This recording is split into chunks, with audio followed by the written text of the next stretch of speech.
Ay, ang sarap ng tulog ko ah. Nagugutom na rin ako. Makalabas nga muna dito sa kuweba.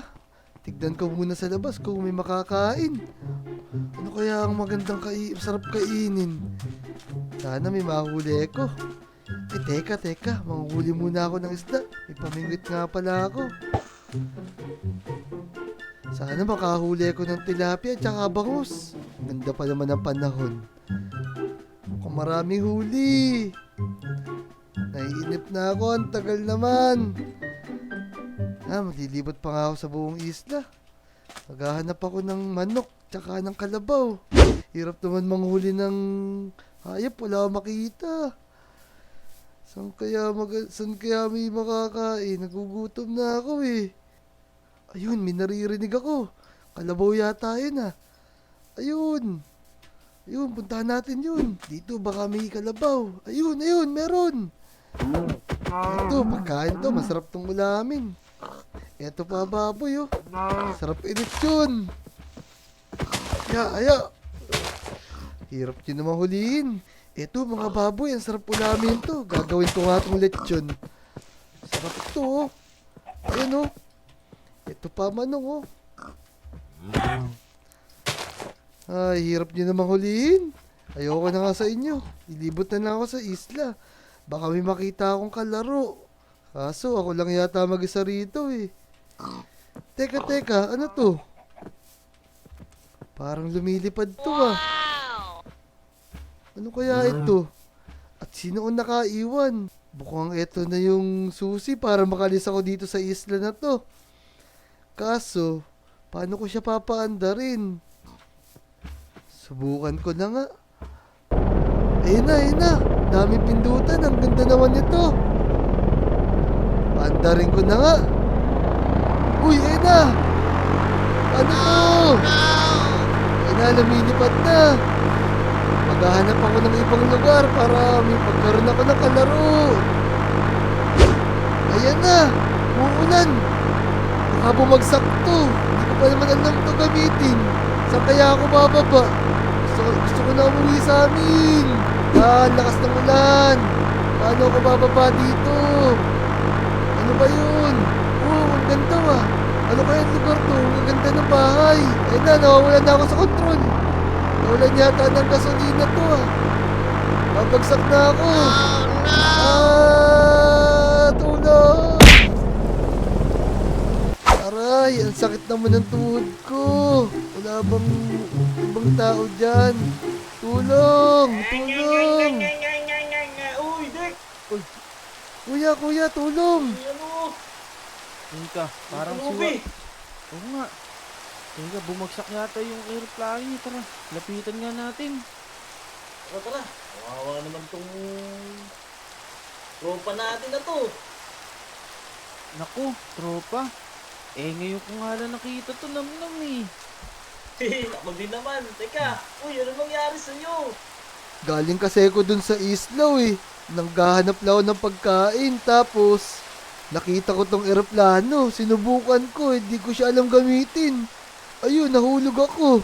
Naku po, bakit kasi ginagamit mo hindi ka naman yata sanay. Ano ba nangyari sa'yo? Okay ka lang ba? Ayun nga eh, bigla kasing umulan. Pero masakit yung tuhod ko. May panggamot ba kayo dyan? Naku po, wala. Pero may ospital dito. Oo nga teka. Parang okay ka naman ah.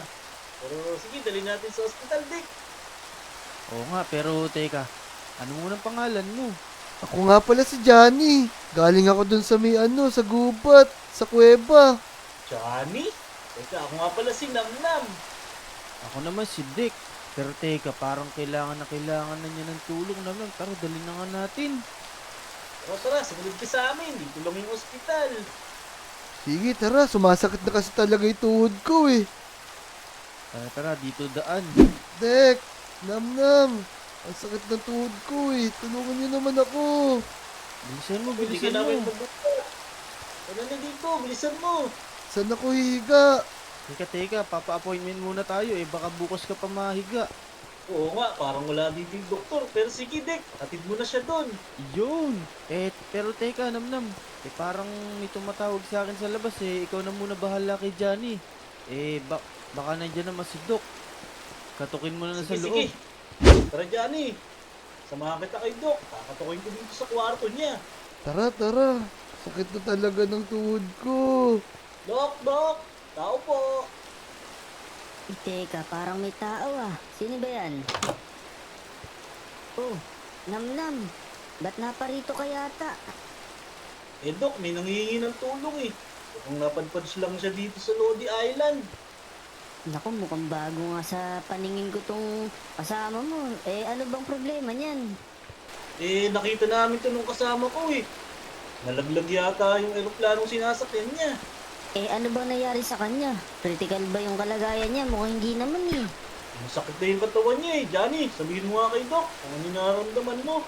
Dok, nalaglag po kasi ako sa eroplano. Ngayon, sumasakit po yung tuhod ko.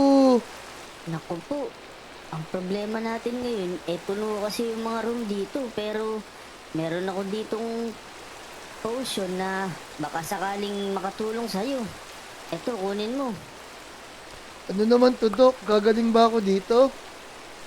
Eh, hindi natin alam, pero try mo inumin. Baka gumaling ka dyan. Sodium man na dito. Ayun, Dok. Ano? Mukhang effective nga siya. Nawala agad yung sakit ng tuhod ko. Nakakatalon na ako. Ayos. Eh, hindi mo yata tinatanong paano ko ginawa yan. Dok nga pala. Paano mo ginawa to? Bakit mabilis ako gumaling? Eh, napulot ko lang kasi sa basurahan yan eh. Naku, Dok. Bakit ito naman binigay mo sa akin? Baka lalo lumala yung sakit ko. Hindi. Johnny, mapagbiro lang talaga yan si Doc. Hindi, Namnam. Eh, tignan mo naman, gumaling naman daw yung kasama mo. Narinig mo naman sa sinabi niya, di ba? Oo nga. Bagay, effective naman eh. Pero sa bagay, gumaling na nga. Hindi na nga masakit yung tuhod ko. Nakakatalon na nga ako. Oh. Pwede na maglaro. Ayos, ayos. O, sige, babalik na ako dito sa office ko. Kayo na bahala. Ayos, Namnam. Hindi na masakit yung tuhod ko. Pwede na ako maglaro. Pwede mo ba akong ilibot dito sa Lodi Island? Oo, pwede naman. Halika dito. Ang Lodi Island ay para sa lahat. Ayos! Tara, libot tayo. Tara, tingnan mo, maganda na rin yung panahon. Oo nga, ano. Pwede tayo maglaro. Teka, nasan si Dek? Tara, Johnny, sigurado nandun lang si Dex sa may playground. Tara, sumunod ka sa akin. Gamitin natin tong e-bike. Tara. Ang ganda naman ng sasakyan mo. Oo, ano yan? Ferrari yan. Wee! Ang ganda! Diba? Tingnan mo yung paligid. Nandito sa Lodi Island. Oo nga, ano. Ang ganda naman dito. Yan, maraming bilihan. May mga Jollibee din, no? Uy. Teka, sino mga to? Uy, si Namnam pala to, tsaka si Johnny. Magaling na si Johnny, Dick. Tingnan mo. Dek, magaling na ako. Pwede na ako maglaro. Yun pala eh, tara. Laro tayo dito. Tara. Pwede mong gawin kung ano gusto mong gawin dito. Oo nga, oh. Libre ang lahat. Sarap Oo, magtatakbo tingnan mo. dito. Ang saya-saya, oh. Meron pa dito yung swimming pool. Tingnan mo. Pwede kang mag-dive dito. Tingnan mo, matataas yung diving board dito. Tignan nyo ako. Ang galing ko, oh. Woo! Uy, galing mo talaga. Galing, mag-iingat ka lang. Baka mabali ulit yung kuko mo. Hindi na. Alam pa, Johnny. Dito ka na lang tumira. Masaya dito sa Lodi Island. Wow. Gusto ko nga yun eh. Kasi dun sa pinanggalingan ko, wala akong kalaro. Okay lang ba kung dito na lang ako? Para may kalaro ako palagi. Pwede. Basta, huwag ka lang gagawa ng masama at maging mabait ka sa mga lodi natin. Sige. Oo nga, mababait yung mga Lodi dito, Johnny. Baka di mo lang alam. Pag na-meet mo sila lahat. Pero teka, magagabi na kasi. Kung gusto mo, bukas ka na lang maglibot. Gagawan ka na lang namin ng bahay na pansamantala. Oo nga, tama. Sige. Basta yung makakapagpahinga ko at hindi maulanan, okay na ako dun. Oo, ikaw na lang bahala magpaganda. Kasi kapag nakakuha ka na ng gamit at meron kaming mga extra pang gamit, tutulungan ka naman namin makapag-build ng magandang bahay. Ama, ano sa tingin mo, Johnny? Sige. Maraming salamat sa inyo ah. Buti na lang, kayo ang una kong nakita. Nagkaroon ako ng bagong kaibigan. Sige, teka, kukuha lang ako ng gamit. Ano ba maganda? Ako, Dick, meron ako ditong mga oak planks. Siguro, pwede na to, pansamantalang bahay niya. Oo, tama. Papagandahin na lang natin yun sa susunod. Yan, Johnny, tapos na. Wow, ang ganda naman yan. Maraming salamat sa inyo ha. Makapagpahinga na ako ng maayos. Meron na din dyan mga basic needs mo, kaya hindi ka na mamamroblema. May pagkain na dyan, may matutulugan ka na din. O paano, Johnny? Mauna na kami, ikaw na bahala dyan ha. Ayan, nagawan ka na naman namin ng bahay, pwede ka nang matulog dyan. Oo nga, oo nga. Sige, Johnny. Maiwan ka na namin ha. Bukas na lang ulit. O sige, maraming salamat sa inyo mga Lodi. Salamat sa paggawa niyo ng bahay para makapagpahinga ako. Salamat ha. So ayun mga Lodi, eto na nga pala yung ginawang bahay sa akin ni Namnam. Tsaka ni Dek. Papagandahin ko lang to sa susunod. Mga Lodi, abangan nyo ha. At abangan nyo rin yung mga susunod kong video. Salamat!